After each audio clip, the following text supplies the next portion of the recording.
অন্তর্বর্তী সরকার দীর্ঘদিন থাকলে জনগণ মানবে না। মির্জা ফখরুল।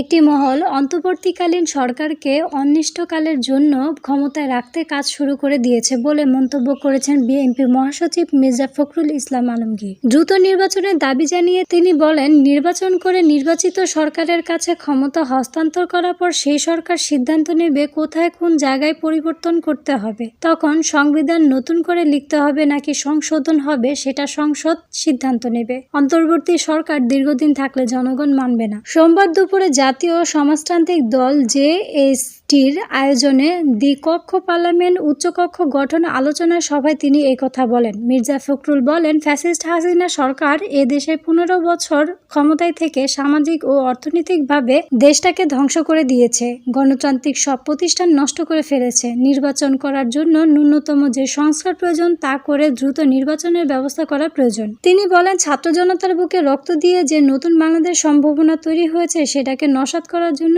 একটি কাজ শুরু করে দিয়েছে। ইতিমধ্যেই সমাজের গুরুত্বপূর্ণ লোক বিভ্রান্তমূলক কথা বলছে। এই সরকার যাদের দায়িত্ব দিয়েছে তাদের মধ্যে অনেকে বলছে নতুন দল করতে হবে। আমাদের বিস্মিত লাগে নতুন দল গঠনের দায়িত্ব এদেরকে দিয়েছে। তাহলে বলেন জনগণে কিভাবে বুঝবে এরা নিরপেক্ষ কাজ করছে? তিনি আরো বলেন, আজকে দীর্ঘত্যাগ তিতিক্ষার পরে 15 থেকে 17 বছর নির্যাতিত হয়েছি। বেগম খালেদা জিয়া দীর্ঘদিন কারাভোগ করেছেন। আমাদের নেতা তারেক রহমান নির্যাতিত হয়ে বিদেশে আছেন। আমাদের নেতাকর্মীর নামে 60 লাখ মিথ্যা মামলা দিয়ে হয়রানি করেছে। অবিলম্বে মামলাগুলো প্রত্যাহারের দাবি জানাচ্ছি। সেই সঙ্গে দীর্ঘ আন্দোলন সংগ্রামে যারা আহত নিহত হয়েছেন তাদের পরিবারের ক্ষতিপূরণের ব্যবস্থা করেন। বিএনপির মহাসচিব বলেন, একটি মহল কাজ শুরু করে দিয়েছে অন্তর্বর্তী সরকারকে অনির্দিষ্টকালের জন্য ক্ষমতায় রাখতে। তারা নাকি একবারে দেশটাকে সংস্কার করে দেশটাকে পরিবর্তন করে ফেলবে। তাহলে তো জনগণের দরকারই নেই, পার্লামেন্টের দরকারই নেই। একটি পত্রিকায় ব্ল্যাক ইনস্টিটিউট জরিপ করে দিয়েছে